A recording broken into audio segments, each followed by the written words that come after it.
चाणक्य नीति के अनुसार अगर किसी व्यक्ति में दृढ़ता, बुद्धिमत्ता, नेतृत्व और राजनीति करने की कला हो और इसके साथ ही वो वीर, साहसी, होनहार और एक सच्चा देशभक्त हो तो इस दुनिया में उसकी विजय सुनिश्चित है। लेकिन एक ही व्यक्ति में इतने सारे गुणों की कल्पना करना मानो असंभव प्रतीत होता है। परंतु भारतीय इतिहास की पन्नों का रुख करें तो उसमें एक ऐसे शूरवीर का नाम सुनहरे अक्षरों में अंकित मिलता है जिनमें यह संपूर्ण कलाएं विद्यमान थी। इस वीर पुरुष ने 16 वर्ष की अल्प आयु से ही अपना संघर्ष प्रारंभ कर दिया था। इन्होंने अपने अथक प्रयासों से भारत को आर्थिक, सामाजिक और राजनीतिक रूप से सशक्त बनाया, मराठा साम्राज्य की स्थापना की तथा भारतीय नौसेना और गुरिल्ला युद्ध शैली की मिसाल स्थापित की। इनके जज्बे और रणनीतियों के आगे महान से महान योद्धाओं ने भी घुटने टेक दिए थे। हम चर्चा कर रहे माँ भारती के वीर सपूत, धर्म रक्षक, धर्मवीर छत्रपति शिवाजी महाराज की।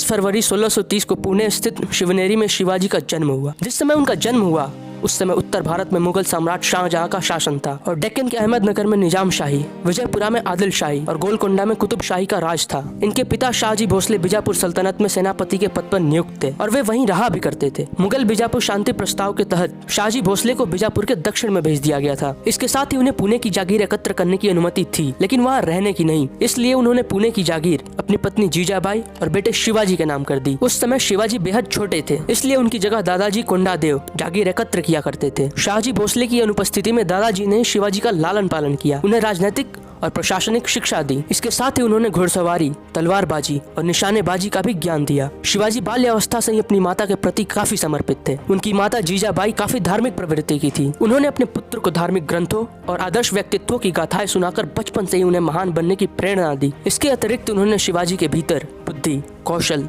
संवेदनशीलता, सहानुभूति और अंतर्ज्ञान जैसे गुणों के बीज भी बोए। इसके साथ ही शिवाजी के चरित्र उत्थान में गुरु रामदास की शिक्षा का अहम योगदान रहा। रामदास शिवाजी के आध्यात्मिक पथ प्रदर्शक थे। उन्होंने मराठों को संगठित करने और जन्मभूमि की रक्षा करने का संदेश दिया। माँ, दादा तथा गुरु से ज्ञान प्राप्त कर शिवाजी बचपन से ही एक साहसी और निर्भय योद्धा बन गए।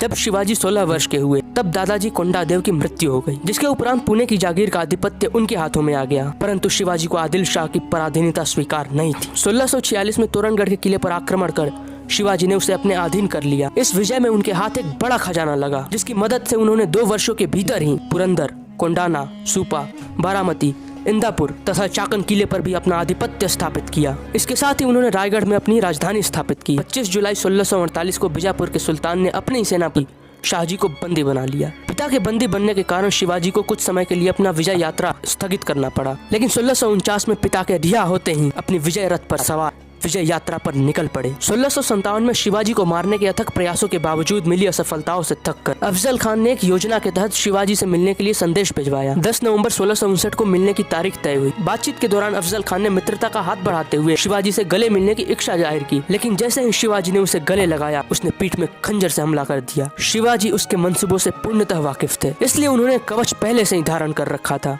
उन्होंने अपने हाथों में लगे बाघ नख से उस पर पलटवार किया और उसे मौत के घाट उतार दिया। इसके उपरांत उनकी सेना ने बीजापुर पर आक्रमण कर दिया और लगभग 3000 सैनिकों की हत्या करते हुए बीजापुर दरबार के बड़े बड़े अधिकारियों को बंदी बना लिया। 1659 में रुस्तम जहां को पराजित कर शिवाजी ने पन्हला किले पर विजय प्राप्त की। शिवाजी से लगातार पराजित होने के बाद आदिल शाह ने औरंगजेब की मदद ली।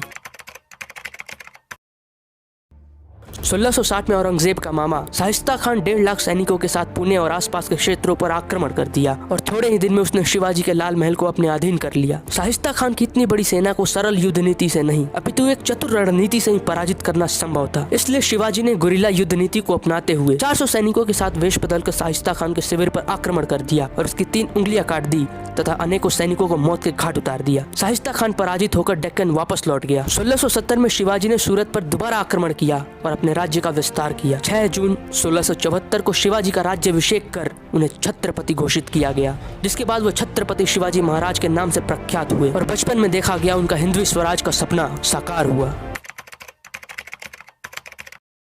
राज्याभिषेक के बाद शिवाजी ने राज्य को चलाने के लिए अष्टप्रधान की स्थापना की। ये सभी मंत्री राज्य के प्रशासन का जिम्मा संभालते थे और जिसके साथ ही वे शिवाजी को सहायता प्रदान करने का कार्य भी करते थे। अगर अष्टप्रधान की रचना की बात करें तो इसमें पेशवा थे जो कि मंत्रियों के प्रधान थे और राजा के बाद सबसे ज्यादा महत्वपूर्ण व्यक्ति यही थे। अमात्य जो कि वित्त मंत्री थे, वाकियानवीस जो कि राजा के दैनिक कार्यों का ब्यौरा रखते थे, सचिव जो कि राजा के पत्र व्यवहार और शाही मुहर जैसे दफ्तरी काम करते थे, सुमंत विदेश मंत्री थे, सेनापति सेना के प्रतिनिधि थे, पंडित राव दान एवं धार्मिक प्रशासन प्रभारी थे और न्यायाधीश कानूनी मामलों के निर्णायक थे। प्रशासन के साथ साथ शिवाजी ने महिला सशक्तिकरण पर काफी जोर दिया। इसके अतिरिक्त हिंदू दरबार की कई पुरानी परंपराओं को पुनर्जीवित किया और अपने राज्य में मराठी तथा संस्कृत भाषा के प्रयोग को बढ़ावा दिया। इसके साथ ही उन्होंने अपने राज्य में सभी धर्मों को सम्मान दिया। भारतीय राजाओं में वो प्रथम थे जो नौसेना को एक अकल्पनीय ऊंचाई तक ले गए। उन्होंने अपने अनुशासित सेना तथा प्रशासनिक अधिकारियों की मदद से मराठा क्षेत्र में एक सभ्य शासन की स्थापना की। 6 वर्षों तक कुशलता पूर्वक राज्य करते हुए अंत में एक लंबी बीमारी के कारण 3 अप्रैल 1680 को 52 वर्ष की आयु में उनका स्वर्गवास हुआ। भारत की इस धरती पर ऐसे अनेक महान शासक पैदा हुए जिन्होंने अपनी योग्यता और कौशल के दम पर इतिहास में अपना नाम स्वर्ण अक्षरों में अंकित किया है। छत्रपति शिवाजी महाराज उन्हीं वीर योद्धाओं में से एक हैं। इनके शौर्य, जज्बे और रणनीति की जितनी भी तारीफ की जाए उतनी कम है, क्योंकि इन्होंने एक छोटी चिंगारी से उस ज्वाला को प्रज्वलित किया जिसने मुगल काल को जलाकर हिंदवी स्वराज की स्थापना की। और यही कारण है कि छत्रपति शिवाजी महाराज की शौर्य गाथाएं आज भी देश के कोने कोने में गाई जाती है और इन्हें लोग एक राजा की तरह नहीं अपितु भगवान की तरह पूजते हैं। जय भवानी, जय शिवाजी।